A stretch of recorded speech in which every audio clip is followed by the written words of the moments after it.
Hi, this is DTH. ഒരു സാധാരണ cinema പ്രേമിയുടെ film റിവ്യൂയിലേക്ക് വീണ്ടും സ്വാഗതം. ഔസേപ്പിന്റെ ഒസിയത്ത്, RJ ശരത്തിന്റെ ഡെബ്യൂ ഡയറക്ടോറിയൽ വെഞ്ചർ. ഫസൽ ഹസന്റെ കഥ, മനോഹരമായ കഥയും തിരക്കഥയും സംവിധാനവും.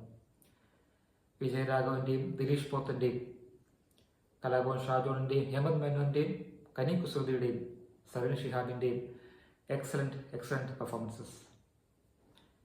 കുഡോസ്. വളരെ സങ്കടകരമായ ഒരു കഥയാണ് ഭൂരിഭാഗവും.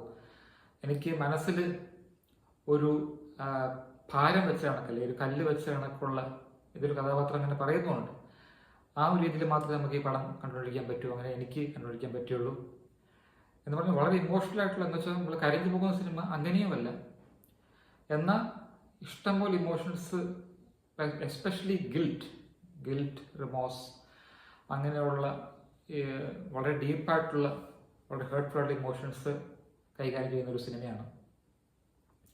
വിജയരാഘവന്റെ ക്യാരക്ടർ എന്ന് പറഞ്ഞാൽ ഔസേപ്പ്, അത് ഔസേപ്പാണെന്ന് മാത്രമേ നമുക്ക് കാണാൻ പറ്റൂ. വിജയരാഘവനാണെന്ന് നമുക്ക് തോന്നുകയില്ല. ആ രീതിയിലുള്ള പെർഫോമൻസസും ആംഗ്യങ്ങളും ചേഷ്ടകളും എല്ലാം ഔസേപ്പിന്റെ, അതായത് ആ ക്യാരക്ടറുമായിട്ട് ചേർന്ന് നിൽക്കുന്ന അഭിനയം പറയേണ്ടതില്ലല്ലോ.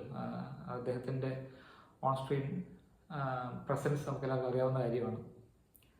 അതുപോലെ തന്നെ കനികുസൃതി ചെയ്ത പോലീസ് ഓഫീസറിന്റെ വേഷം, അതായത് ഞാൻ നിങ്ങൾക്ക് എഴുതിത്തരാം, ഇതേ കണക്ക് ഒരു പോലീസ് ഓഫീസർ നിങ്ങൾ മലയാള സിനിമയിൽ കണ്ടിട്ടേ ഉണ്ടാവത്തില്ല. ഈ ലോക സിനിമയിൽ എവിടെയെങ്കിലും ഉണ്ടോ എന്ന് എനിക്കറിയത്തില്ല, കാരണം അത്രയ്ക്ക് അറിവ് എനിക്കില്ല.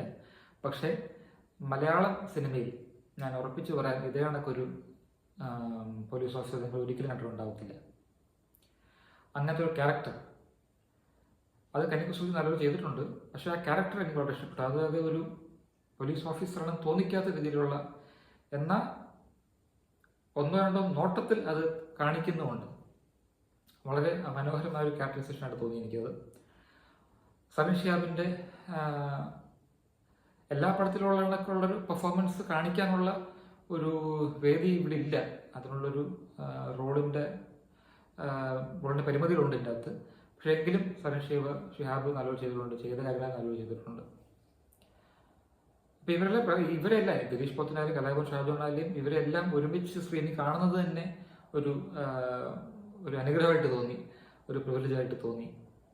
ഹേമന്ത് മേനോന് വളരെ വലിയ റോളല്ല എങ്കിലും ഞാൻ നേരത്തെ പറഞ്ഞ എല്ലാ ആക്ടേഴ്സും അവരുടെ ജോലി വളരെ ഭംഗിയായിട്ട് ചെയ്തു വെച്ചിട്ടുണ്ട്. പ്രത്യേകിച്ച് ദിലീഷ് പോത്തന്റെ പല സീൻസും നമ്മൾക്ക് ഹൃദയം പൊട്ടുന്ന രീതിയിലുള്ള സീൻസ്, അതായത് അത് പുള്ളി അഭിനയിച്ച് ഫലിപ്പിക്കുന്നത് അങ്ങനെയാണ്. അത് അവിശ്വസനീയമായിട്ട് തോന്നി എനിക്ക്. കാരണം നമ്മൾ പെട്ടെന്ന് ആക്ടർ അല്ലെങ്കിൽ ആക്ടേഴ്സ് എന്ന് പറയുമ്പോൾ നമ്മുടെ മനസ്സിൽ പെട്ടെന്ന് ഓടി വരുന്ന ഒരു പേരല്ല ദിലീഷ് പോത്തനെങ്കിലും പുള്ളിക്കാരെ എല്ലാ പടത്തിലും തന്നെ ഞെട്ടിപ്പിച്ചിട്ടുണ്ട്. അത്രയ്ക്ക് നാച്ചുറൽ ആയിട്ടുള്ള അഭിനയം, വളരെ സ്ട്രോങ് ആയിട്ടുള്ളൊരു പടമായിട്ട് തോന്നി, വളരെ സ്ട്രോങ് ആയിട്ടുള്ള സ്ക്രിപ്റ്റായിട്ട് തോന്നി. ഈ നവാഗ സംവിധായകന്റെ ഇനിയുള്ള സിനിമകൾ നമുക്ക് കാത്തിരിക്കാം എന്ന പ്രതീക്ഷ ഈ സിനിമ നൽകുന്നുണ്ട്. 4 stars out of 5 for ഔസേപ്പിന്റെ ഒസിയത്ത്, Ouseph സുവിൽ. Thanks for watching.